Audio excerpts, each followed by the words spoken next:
Good morning everyone. आज हम एक गेम के बारे में पढ़ने जा रहे हैं जो कि है athletics. Athletics is sports in which various events are collected. There are basically two events, track and field events. Track and field events comes under athletics. It is a collection of sports events that involve running, throwing, jumping and walking. आपने देखा होगा आपके school में हर साल होता है annual sports में athletic event, जिसमें आप बहुत सारे रेस में पार्टिसिपेट करते हैं, बहुत सारे थ्रोज होते हैं। तो ये सारे इवेंट्स एथलेटिक्स के अंडर में आते हैं। आप यहाँ पे देख रहे हैं, ये एक स्टैंडर्ड ट्रैक का डायग्राम दिया हुआ है जो कि कितने का होता है। ये 400 मीटर का स्टैंडर्ड ट्रैक है। It is split into 6 to 10 lanes with circles around an inner field used for throwing and jumping events. आप यहाँ पे देख रहे हो दो कलर में एरिया दिखाई दे रहा है। एक एरिया है रेड कलर का जिसको हम ट्रैक बोलते हैं। इसमें बहुत सारे लेन्स बने होते हैं। देयर आर टोटल 8 लेन्स जिसमें रनर्स पार्टिसिपेट करते हैं और एक एक लेन में भागते हैं बहुत सारे इवेंट्स के लिए, जैसे 100 मीटर रेस हुआ, 400 meter race, 200 meter race, 800 meter race. तो इन सब रेस के लिए ये सब रेसेस जितने भी रेस हैं सब आते हैं ट्रैक इवेंट्स में। और आप देख रहे हैं ग्रीन जोन, जो ग्रीन वाला एरिया है that is inside the track, वो एरिया कहलाता है फील्ड एरिया, जिसके अंदर में जितने भी फील्ड इवेंट्स हैं वो होते हैं। फील्ड इवेंट्स का मतलब जितने भी थ्रोइंग इवेंट्स हैं like shot put, discus throw, javelin throw, and जितने भी जंपिंग इवेंट्स हैं, जंपिंग इवेंट्स जैसे कि high jump, long jump, pole vault, triple jump, जो कि हम आगे पढ़ेंगे एक एक करके। तो there are basically 2 events in athletics. Number 1 track event, number 2 field event. Track event में कौन कौन से इवेंट आते हैं? सारे रेसिंग इवेंट, जितना भी दौड़ने वाला इवेंट्स है, 100 मीटर, 200, 400, 800, वो सब किस में आते हैं? ट्रैक इवेंट्स में। और फील्ड इवेंट्स में जितने भी थ्रोइंग इवेंट्स हैं और जंपिंग इवेंट्स हैं। यहाँ पे एक बड़ा डायग्राम आप देख सकते हैं। इस डायग्राम को आप अपने कॉपी में बनाएंगे। Next, the winner of all races conducted on the track is the first person whose torso crosses the finish line. Winner वही होता है हर रेस का जो कि फिनिश लाइन को सबसे पहले क्रॉस करता है। यहाँ टोर्सो दिया हुआ है। टोर्सो का मतलब योर अपर बॉडी पार्ट। आपका अपर बॉडी पार्ट जितना जल्दी फिनिश लाइन को टच करता है या क्रॉस करता है, वही पार्टिसिपेंट विनर कहलाता है। A runner is disqualified from a race if they make 2 false start.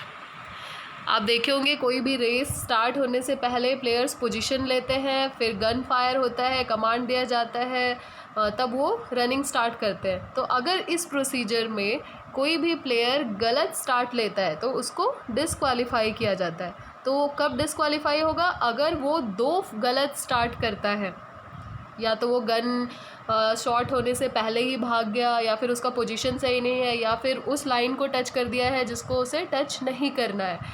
तो ऐसे में उसका फॉल्स स्टार्ट होता है। तो अगर वो प्लेयर 2 फॉल्स स्टार्ट करेगा तो उसको डिस्क्वालीफाई कर दिया जाता है उस रेस से।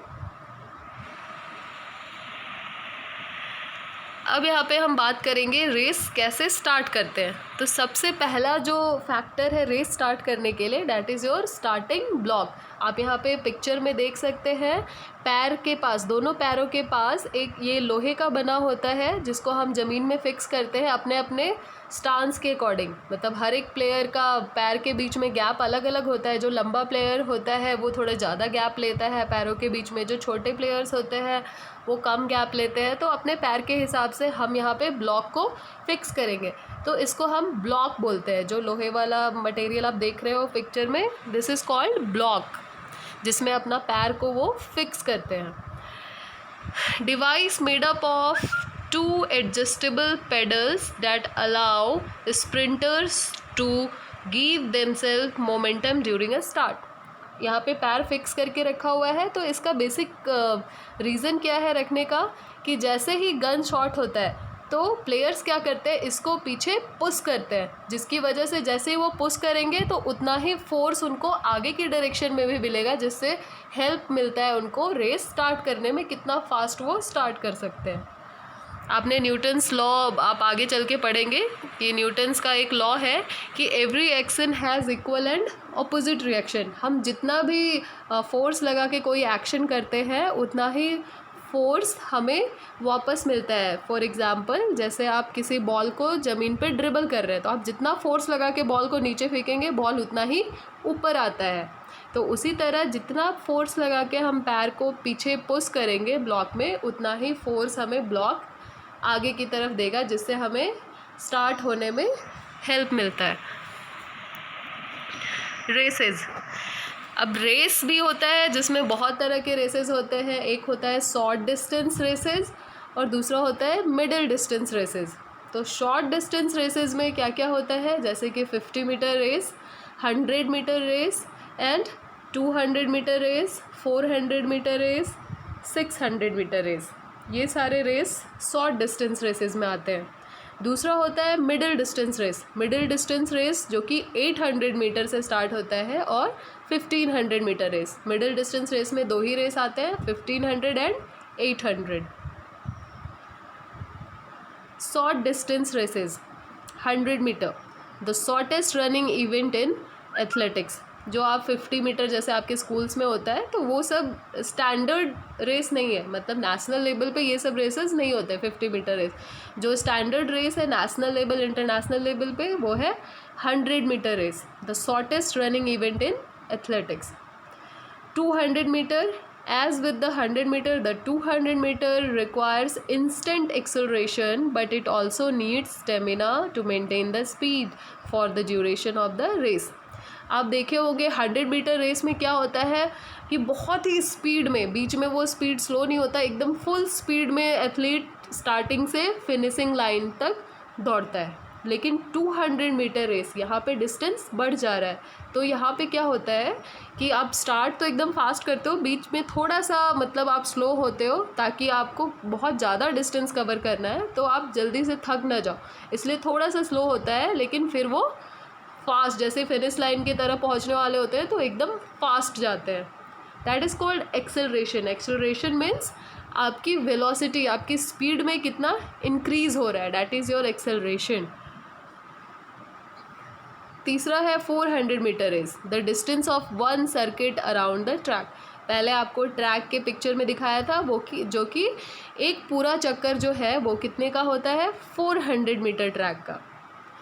तो उस पूरा एक राउंड लगाना मतलब डिस्टेंस कवर कितना होगा, 400 मीटर, तो वो होता है 400 मीटर रेस। दूसरा होता है 600, this is only included in indoor athletics competition. जैसे आपके KVS का जो नेशनल मीट होता है उसमें भी अंडर 14 में 600 मीटर रेस को रखा गया है। Next is middle distance races, 800 meter, this consist of 2 circuits around the track. आपको पहले बताया एक सर्किट का मतलब एक राउंड कितने का होगा, 400 मीटर का, तो 800 मीटर के लिए 2 राउंड लगाना पड़ेगा हमें ट्रैक का, जिसमें कि एक एथलीट के पास क्या क्या होना चाहिए 800 मीटर पार्टिसिपेट करने के लिए, स्पीड अच्छी होनी चाहिए और उसका एंड्योरेंस भी अच्छा होना चाहिए। एंड्योरेंस का मतलब क्या होता है, बिना थके अगर आप किसी भी काम को लंबे समय तक करते हो, इट मीन्स आपके पास एंड्योरेंस है। एंड्योरेंस का मतलब किसी भी काम को करना लंबे समय तक बिना थके। तो 800 मीटर क्या है, लंबा रेस है, मीन्स एक ट्रैक का 2 चक्कर लगाना है। तो 2 चक्कर लगाने के लिए लंबे ड्यूरेशन के लिए आपको क्या होना पड़ेगा, बिना थके उस चीज़ को कवर करना पड़ेगा विथ स्पीड। तो इसके लिए आपका एंड्योरेंस भी अच्छा होना चाहिए। उसी तरह 1500 मीटर रेस है, also known as the metric mile. The 1500 meter race requires athlete to run 3.75 times around the track. 3 चक्कर लगाने हैं plus 75% of 1 round. It requires endurance. Obviously यहाँ पे लंबे समय तक भागना है तो इंड्योरेंस चाहिए. मैंने आपको अभी बताया इंड्योरेंस क्या होता है. The contestants maintain speed and have enough energy to make a final push to the finish line. Speed तो मेंटेन करना ही है throughout the race, plus आपको कंटिन्यूसली बिना थके मीन्स एनर्जी भी मेंटेन करना है ताकि आप फिनिश लाइन तक पहुंच सके. तीसरा है लॉन्ग डिस्टेंस रेसेस. आपने 1500 तक देख लिया. अब उसके बाद जितने रेसेस आते हैं जैसे 3000 meter, 5000 meter. 3000 meter equal to 3 kilometer running, 5000 5 kilometer running, 10,000 means 10 kilometer running. तो ये सारे जो रेसेस हैं ये सब आते हैं लॉन्ग डिस्टेंस रेसेस में, जिसके लिए बेसिकली कौन सा कंपोनेंट ज़्यादा होना चाहिए? इंड्योरेंस. इसमें क्या होता है, रनर्स थोड़ा स्लो भागते हैं, स्लो कंटिन्यूअस मतलब स्लो भागते हैं, उसी स्पीड को मेंटेन करते हैं throughout the race, continuously भागते रहते हैं. उसके बाद होता है रोड इवेंट. आपने मैराथन का नाम सुना होगा. मैराथन क्या है? एक लंबा लॉन्ग डिस्टेंस रेस है जिसका टोटल डिस्टेंस कितना होता है? 42.195 किलोमीटर. मैराथन डिस्टेंस कितना होता है? 42.195. तो आपने नाम सुना होगा इसका. ये क्या होता है? ये ट्रैक पे नहीं होता है, ये बेसिकली रोड पे प्लेयर्स भागते हैं क्योंकि इतना लंबा डिस्टेंस ट्रैक पे पॉसिबल नहीं है, तो इसलिए इसको हम रोड इवेंट के कैटेगरी में डालते हैं. उसी तरह होता है रेस वॉकिंग. इसमें क्या होता है? प्लेयर्स रनिंग नहीं करते हैं, वॉक करते हैं. और वॉकिंग में क्या होता है? वॉकिंग पैटर्न ऐसा होना चाहिए कि आपका जो घुटना है वो फोल्ड ना हो चलते समय. यहाँ पे कुछ अदर रेसेस भी होते हैं जिसका नाम आपने सुना होगा, जैसे कि हर्डल रेस और रिले रेस. आपके स्कूल में भी होता है रिले रेस, हर्डल रेस तो नहीं हुआ. तो रिले रेस में कौन कौन सा रेस होता है? 4x100 metre relay. आप देखे होंगे रिले में एक ही टीम के 4 प्लेयर्स होते हैं जो कि बैटन लेकर भागते हैं, फिर दूसरे प्लेयर को पास करते हैं. इस तरह करते करते वो फिनिशिंग लाइन पे पहुंचते हैं. उसी तरह 4x200 मीटर रिले होता है, 4x400 meter relay, 4x800 meter relay.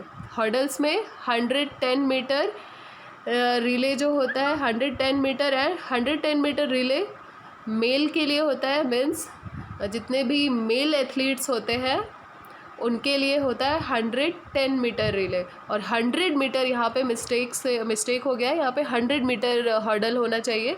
100 metre hurdle girls के लिए होता है, वुमेन के लिए होता है. 110 लड़कों के लिए होता है, 100 मीटर लड़कियों के लिए होता है.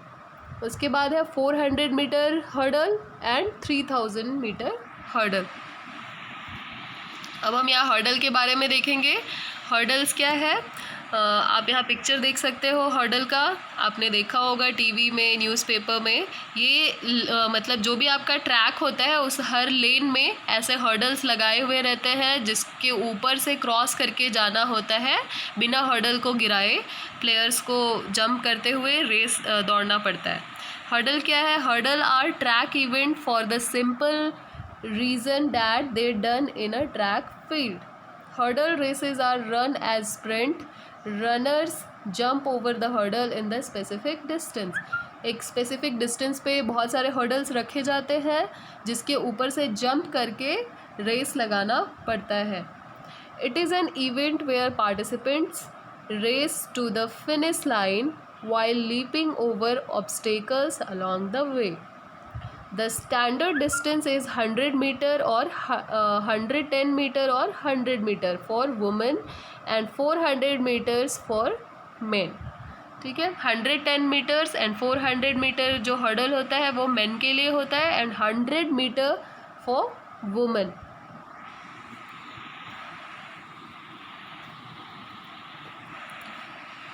नेक्स्ट है relay race. Relay are track events that involve a team of performers. मैंने पहले आपको बताया था रिले रेस में टोटल 4 होता है एक टीम में. Relay racing is run as a sprint but instead of one runner completing the entire distance there are teams. इसमें क्या होता है, जो पूरा जो हमारा डिस्टेंस है उसको एक ही प्लेयर कवर नहीं करता है, जिसमें 4 प्लेयर्स होते हैं, चारों मिलके थोड़े थोड़ा दूर कवर करते हैं distance. One runner will run some of the distance, passing the baton to the next runner so that the next runner completes the next set of track. आप यहाँ पिक्चर में देख सकते हैं, एक प्लेयर दौड़ता हुआ आ रहा है, वो आगे वाले प्लेयर को बैटन पास करता है, जो कि किस इवेंट में होता है, रिले इवेंट में. नेक्स्ट है फील्ड इवेंट. फील्ड इवेंट्स के अंडर में मैंने पहले आपको बताया था क्या क्या इवेंट्स आते हैं, jumping events and throwing events. Jumping events में क्या है, high jump, long jump, triple jump and pole vault. Throwing events में क्या क्या होता है, hammer, discus, javelin, shot put. तो आज के लिए हम इतना ही देखेंगे और नेक्स्ट क्लास में हम फील्ड इवेंट्स कवर करेंगे. Thank you.